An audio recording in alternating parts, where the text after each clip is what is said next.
India की वो support भी करता रहा और आइंदा भी वो करेगा। अभी भी जो है ये नहीं डिस्कस किया गया कश्मीर के हवाले से। ईरानी जो लीडरशिप आई हुई है, तो ईरान का भी हम मेरा ख्याल नहीं पसंद करेंगे कि उसके इंडिया से रिलेशनशिप अच्छे हों। कश्मीर और भारत के ऊपर अपनी पॉलिसी चेंज कर दी है। ये एक बड़ा इंपॉर्टेंट सवाल है जो आजकल पाकिस्तान के अंदर डिस्कस हो रहा है। पाकिस्तान की मुश्किल गौर ये हो रही है कि पाकिस्तान सऊदी अरब और ईरान के साथ अपने ताल्लुकात को कैसे बैलेंस करे। ऊपर से अमरीकी जो है ना वो सैंक्शन लगाने की बात करते हैं, तो हमारे लिए बहुत सारी मुश्किलात हैं। तो सऊदी जो थे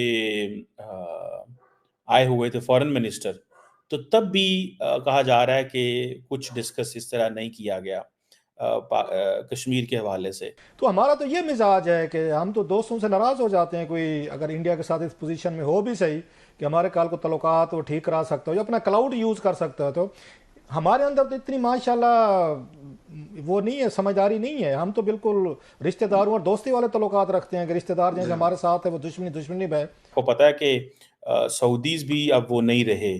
सऊदीज भी ये समझते हैं कि पाकिस्तान को थोड़ा मूव ऑन करना चाहिए, और वो मूव ऑन यही है कि आप इन चीज़ों से निकले है ना। हम इंडिया हैं, क्योंकि इंडिया हो, चाइना हो, रशिया हो, उनके तो ट्रेड्स हैं उनके साथ, ईरान के साथ। लेकिन जब हम करना चाहते हैं तो अमेरिकन हमें कहते हैं ना भाईजान आप तो नहीं जा सकते, आपको सैंक्शन। सो क्या पाकिस्तान रेजिस्ट ये अमेरिकन प्रेशर हमारी है इतनी, क्योंकि आगे आईएमएफ की डील आने वाली।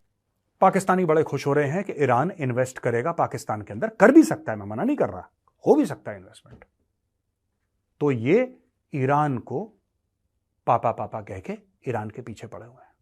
तो पाकिस्तानियों को यह कहना चाहता हूं कि बेटा जिनको तुम पापा कहते हो ना, वो हमें पापा कहते हैं, तो हम हुए तुम्हारे बड़े पापा, समझे? भारत हुआ तुम्हारा बड़ा पापा। तो उस चक्कर में कि इब्राहिम रियासी आ गया है, अपनी वाइफ के साथ आया है, तो वो अलग अलग शहरों में जाएगा, लाहौर भी जाएगा, इधर भी जाएगा, उधर भी जाएगा, कराची भी जाएगा, हर जगह जाएगा, लेकिन वो इन्वेस्ट करेगा। ये अगर इन्वेस्ट करते हैं इसमें तो भाई पाकिस्तानी जाएंगे फंस बहुत बुरी तरीके से। लेकिन पाकिस्तान की मजबूरी है, क्योंकि पाकिस्तान को उकसा, इनके दिल में थोड़ा ईरान, इनके दिल में ईरान नहीं है, इनके दिल में एक्चुअली अमेरिका है, इनके दिल में चीन है, इनके दिल में यूरोप है। इन सब के जो बच्चे हैं वो तो विदेशों में, इनके कौन से बच्चे ईरान में रहते हैं आप ये बताइए। मैं, मुझे कोई दिक्कत नहीं है, मैं तो चाहता हूं कि 8-10 अरब डॉलर ईरान इन्वेस्ट कर दे पाकिस्तान में। ईरान पैसे डाल दे मोटे 8-10 अरब, मैं बता रहा हूं। ईरान डालेगा पैसे पाकिस्तान के अंदर, 6 महीने के अंदर पाकिस्तान एफएटीएफ की ब्लैक लिस्ट में चला जाएगा। मैं तो चाहता हूं, क्योंकि ईरान के कई सारे, ईरान के जितने भी ये आपके रिपब्लिकन गार्ड्स हैं और ये सब, इनमें कई लोगों को तो अमेरिका टेररिस्ट डिक्लेयर कर चुका है। They have been blacklisted, their weapons program is blacklisted. कितना सारा गड़बड़ है ईरान के अंदर, और ग्लोबली मैं बता रहा हूं, सिर्फ अमेरिका नहीं, ग्लोबली कितना सारा गड़बड़ है ईरान के साथ।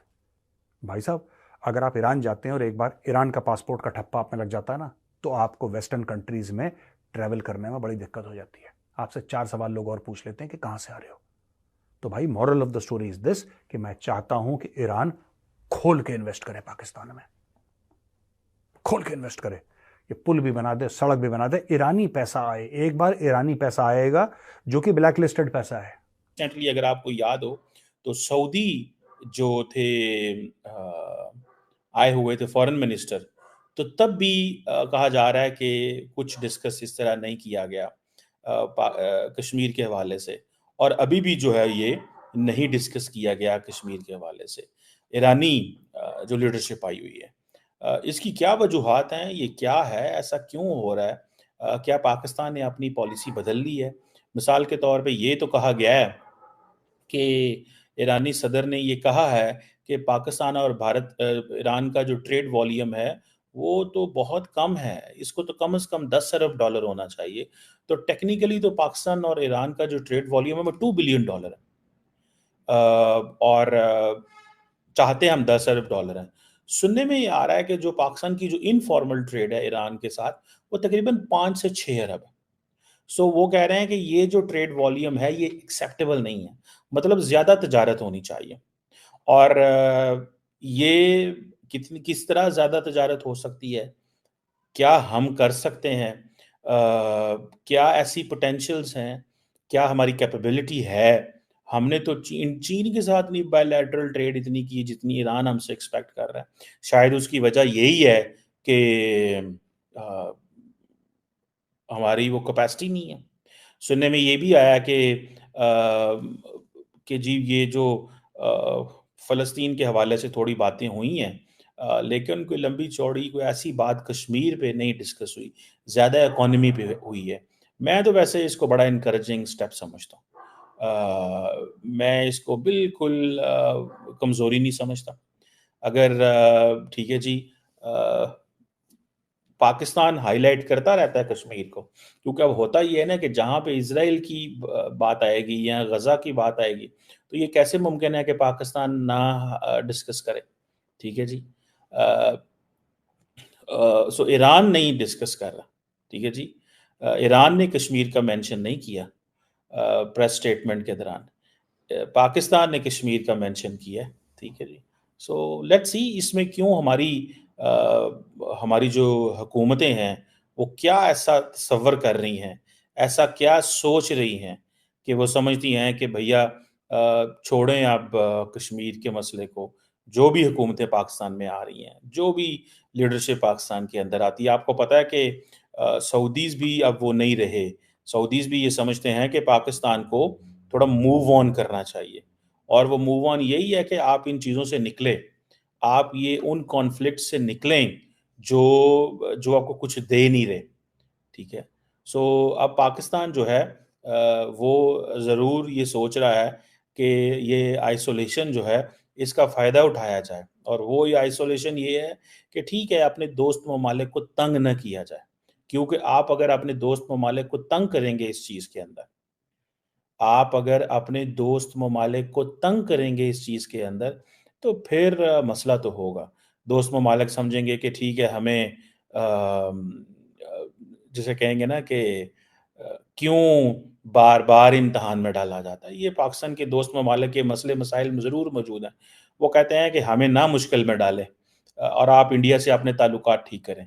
क्योंकि पाकिस्तान के जितने भी दोस्त हैं, वो सऊदी अरब हो, वो ईरान हो, सारे के सारे एक ही चीज़ है कि उनके इंडिया से बड़े अच्छे ताल्लुकात हैं। सो हमारे लिए मसला ये है कि हम वो अब उस लेवल पे नहीं हैं कि कोई हमारे लिए कॉम्प्रोमाइज़ करेगा। सो हमारे लिए कोई कॉम्प्रोमाइज़ नहीं करने जा रहा।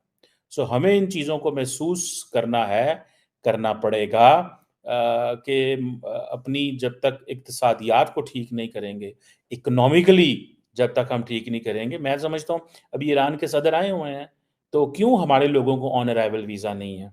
क्यों इंडियंस को ऑन अराइवल वीज़ा? ये सवाल है ना, ठीक है? आज यूरोपियन यूनियन जो है वो भी इंडियंस के लिए 2 year multi entry Shenzhen visa की पॉलिसी लेके बैठी हुई है। क्यों पाकिस्तान के लिए ये पॉलिसीज़ मौजूद नहीं है? क्यों हमारे लिए ये पॉलिसीज़ मौजूद नहीं है? क्यों भारत के लिए ये पॉलिसीज़ मौजूद हैं? कई लोग कहते हैं जी कि हमें देखें, इंडिया ने अपने सामने चाइना को सेट किया एज़ अ टारगेट।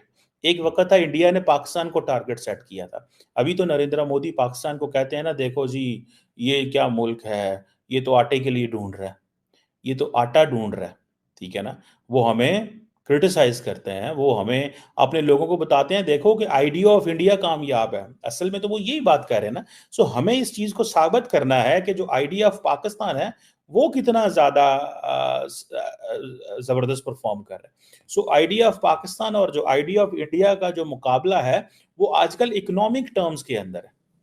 वो आइडिया जो है, वो मिलिट्री टर्म्स में नहीं रहा।